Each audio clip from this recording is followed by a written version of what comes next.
بہت پرانا، اللہ نے ہمیں ہر طبقے میں کام کرنے کی توفیق دی، کوئی طبقہ ایسا نہیں چھوڑا کہ جس پر مسلم کا نام آتا ہو اور ہم نے اس میں کام نہ کیا۔ تو اس میں پہلوان بھی آتے ہیں، تو پہلوانوں میں بھی گت شروع کی ہے، ان کو شعبان میں جمع کیا شادمان مسجد، تو کوئی 5-6 من دودھ ہم نے ان کے لیے تیار کیا، ہم نے تو بہت ہے لیکن وہ تھوڑا پڑ گیا، تو 3 دن کی جماعت تیار ہوئی۔ تو ایک پہلوان صاحب کو امیر صاحب نے کہا کہ پہلوان جی آپ نے عصر کے بعد آج اعلان کرنا ہے گشت کا، کہنا پڑھ دیا کا تھوڑا اور مذاکرہ کر لیں، تو وڈی وڈی کشتیاں ہٹائیاں نے مذاکرہ کی ہوتا ہے، پڑھ دیا گے۔ انہوں نے ایک ساتھی کو ساتھ لگا دیا کہ ان کو تھوڑے سے الفاظ یا تھوڑے سے الفاظ ہوتے ہیں، تو وہ ان کی محنت کرتے رہے، وہ یہی کہتے رہے، وہ یہ کیڑی وڈی گل ہے کر دیا گے، پھر وہ ان کو سناتے رہے کہ آپ نے یہ کہنا ہے، آپ نے یہ کہنا ہے، آپ نے یہ کہنا ہے۔ عصر میں وہ ان کے ساتھ کھڑے ہو گئے، سلام پھر آپ ان کا، پہلوان جی اٹھو، قادر نہیں وہ تسی اعلان کرنا ہے، کہا گشت دا، اچھا کھڑا، حضرات ایک ضروری اعلان سنیے، آج مغرب کی نماز عشاء کے بعد ہوگی۔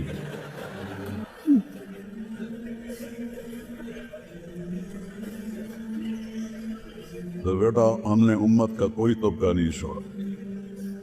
طوائفوں میں بھی گیا ہوں،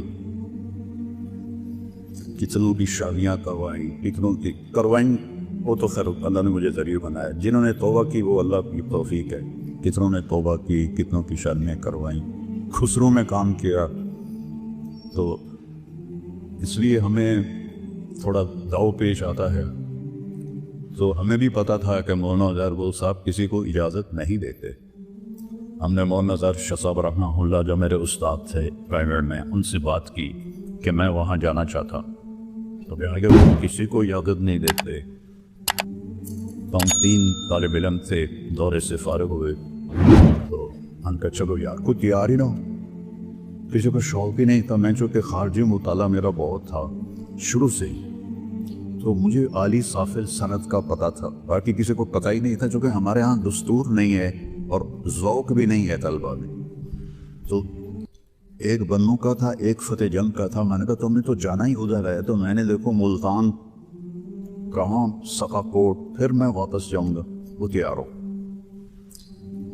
ان کے بیٹے تھے جو سقا کوٹ بازار میں کپڑے کی دکان کرتے تھے، ان کو جا کر ملے کہ ہم اس طرح ویمن میں پڑے ہیں، سہیوال میں دورہ کیا ہے، آپ ہمیں لے چلے، ہم نے اجازت لینی، تو ہنس پڑے، کہنے کہ مولانا عبدالحق سے تو بڑے نہیں ہو نا، میں کہا جی ابھی تو ان کے فضائل آپ نے سنے، ہم کہا جی ہماری کیا اوقات، کہ ان کو اجازت نہیں دی تھی، مفتی تقی عثمانی کو اجازت نہیں دی تھی، تو تم کیا چیز ہو؟ میں نے کہا ہم ناچیز ہیں لیکن سانو کچھ تھوڑے تھوڑے دا پیچ ہم دیں۔ تو ہم ٹانگے پہ سوار ہوئے، 3 کلومیٹر تھا، ہم سیدھے پہلے مسجد گئے، 2 نفل پڑھے، پھر سورہ یاسین پڑھی، پھر دعا کرائی، ان سارے 2 نفل یاسین کا ثواب ان کو مل کیا کہ یا اللہ اپنے بندے کا دل نرم کر دے۔ تو پہنچ گئے، ان کی کٹیا کی جھونپڑا سا تھا ایک، تو تھوڑی دیر کے بعد وہ تشریف لائے، تو جیسے مولی زاہد صاحب نے کہا نا کہ ان کو دیکھ کر ہی روب چھا، میں نے 2 شخصیتوں سے مروب ہوا ان کی وجاہت سے، ایک دنیا کا